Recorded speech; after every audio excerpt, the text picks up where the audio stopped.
जय श्री कृष्णा दोस्तों, आज हम दशा माता व्रत कथा सुनेंगे। तो बोलो दशा माता की जय।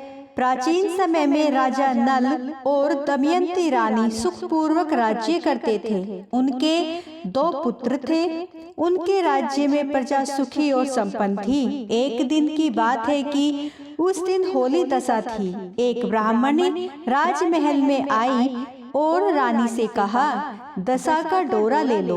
बीच में दासी बोली, हाँ रानी साहिबा, आज के दिन सभी सुहागिन महिलाएं दशा माता की पूजन और व्रत करती हैं तथा इस डोरे की पूजा करके गले में बांधती हैं, जिससे अपने घर में सुख समृद्धि आती है।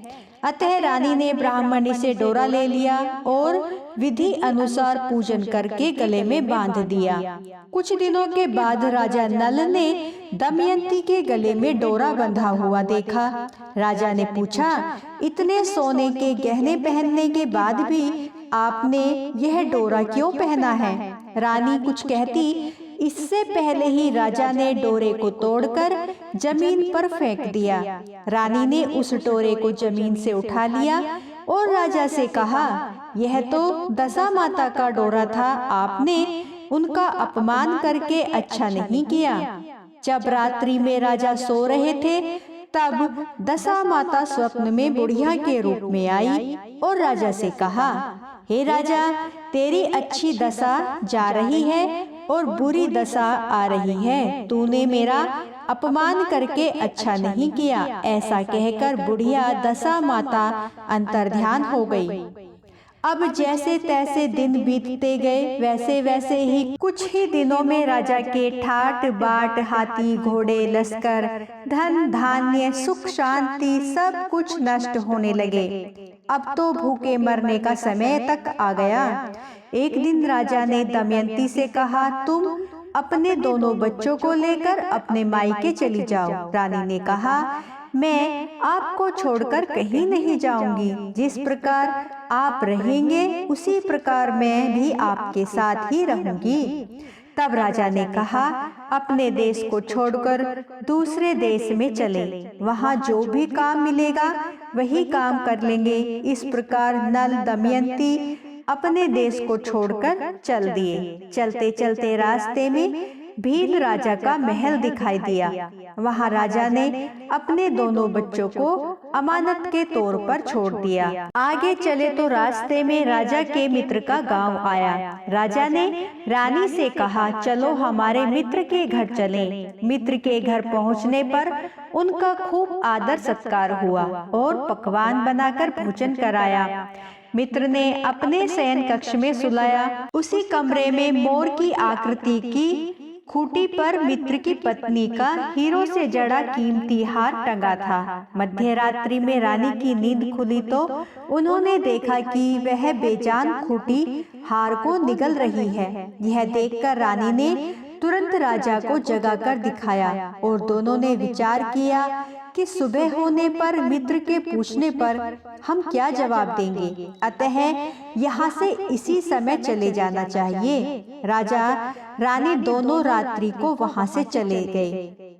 सुबह होने पर मित्र की पत्नी ने खूंटी पर अपना हार देखा, हार वहाँ नहीं था। तब उसने अपने पति से कहा, तुम्हारे मित्र कैसे हैं जो मेरा हार चुराकर रात्रि में ही भाग गए? मित्र ने अपनी पत्नी को समझाया कि मेरा मित्र कदापि ऐसा नहीं कर सकता, धीरज रखो, कृपया उसे चोर मत कहो। आगे चलने पर राजा नल की बहन का गांव आया। राजा ने बहन के घर खबर पहुंचवाई कि तुम्हारे भाई भौजाई आए हुए हैं। खबर देने वाले से बहन ने पूछा, उनके हालचाल कैसे हैं? वह बोला, दोनों अकेले हैं, पैदल ही आए हैं तथा वे दुखी हाल में हैं। इतनी बात सुनकर बहन थाली में कांदा रोटी लेकर भाई भाभी से मिलने आई। राजा ने तो अपने हिस्से का खा लिया, परंतु रानी ने जमीन में गाड़ दिया। चलते चलते एक नदी मिली। राजा ने नदी में से मछलियां निकालकर रानी से कहा, तुम इन मछलियों को भून लो, मैं गांव में से परोसा लेकर आता हूँ। गांव के नगर के सेठ ने सभी लोगों को भोजन करा रखा था। राजा गांव में गया और परोसा लेकर वहां से चला तो रास्ते में चील ने झपट्टा मारा और सारा भोजन नीचे गिर गया। राजा ने सोचा कि रानी विचार करेगी कि राजा तो भोजन करके आ गया और मेरे लिए कुछ भी नहीं लाया। उधर रानी मछलियां भूनने लगी तो दुर्भाग्य से सभी मछलियां जीवित होकर नदी में चली गई। रानी उदास होकर सोचने लगी कि राजा पूछेंगे तो सोचेंगे कि सारी मछलियां खुद ही रानी ने खा ली और मेरे लिए कुछ भी नहीं बचाया। जब राजा आए तो मन ही मन समझ गए और वहां से आगे चल दिए। चलते चलते रानी के मायके का गांव आया। राजा ने कहा, तुम अपने मायके चले जाओ, वहां दासी का कोई भी काम कर लेना। इसी में गांव में मैं नौकर हो जाऊंगा। और इस प्रकार रानी महल में दासी का काम करने लगी। राजा तेली के घाने पर काम करने लगा। दोनों को काम करते करते बहुत दिन बीत गए। जब होली दशा का दिन आया तब सभी रानियों ने सिर धोकर स्नान किया। दासी ने भी स्नान किया। दासी ने रानियों का सिर गूंधा तो राजमाता ने कहा, मैं भी तेरा सिर गूंध देती हूँ। ऐसा कहकर राजमाता जब दासी का सिर गूंध ही रही थी तो उन्होंने दासी के सिर में पद्म देखा। यह देखकर राजमाता की आंखें भर आई और उनकी आंखों से आंसू की बूंदें गिरी। आंसू जब दासी की पीठ पर गिरी तो दासी ने पूछा, आप क्यों रो रही हैं? राजमाता ने कहा, तेरे जैसी ही मेरी भी बेटी है जिसके सिर पर भी पद्म था, तेरे सिर में भी पद्म है। यह देखकर मुझे उसकी याद आ गई। तब दासी ने कहा, मैं ही आपकी बेटी हूँ। दशा माता के कोप से मेरे बुरे दिन चल रहे हैं, इसलिए यहाँ चली आई। माता ने कहा, बेटी तूने यह बात हमसे क्यों छिपाई? दासी ने कहा, माँ मैं सब कुछ बता देती तो मेरे बुरे दिन नहीं कटते। आज मैं दशा माता का व्रत करूँगी, उनसे गलती के लिए क्षमा याचना करूँगी। अब तो राजमाता ने बेटी से पूछा, हमारे जमाई राजा कहाँ हैं? बेटी बोली, वे इसी गांव में किसी तेली के घर काम कर रहे हैं।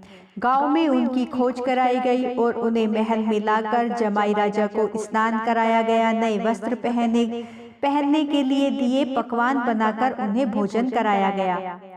अब दशा माता के आशीर्वाद से राजा नल और दमयंती के अच्छे दिन लौट आए। कुछ दिन वहीं बिताने के बाद अपने राज्य को जाने के लिए तैयारी करने लगे।